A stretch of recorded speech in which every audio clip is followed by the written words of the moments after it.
এবারে থাকছে সারা দেশে ঘটে যাওয়া নানা ঘটনা নিয়ে টুকরো খবর, জানাচ্ছেন সমর ইসলাম।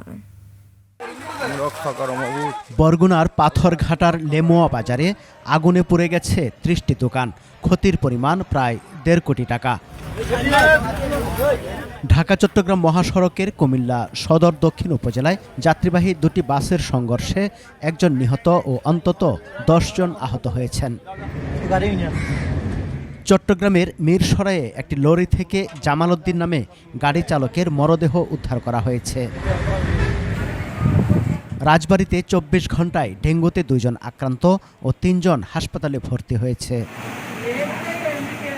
সুনামগঞ্জে অতিবৃষ্টি ও পাহাড়ি ঢলে ক্ষতিগ্রস্ত অসহায় দরিদ্র সীমান্তবাসীর মাঝে বিনামূল্যে চিকিৎসা সেবা ও ওষুধ বিতরণ করেছে বর্ডার গার্ড বাংলাদেশ বিজিবি।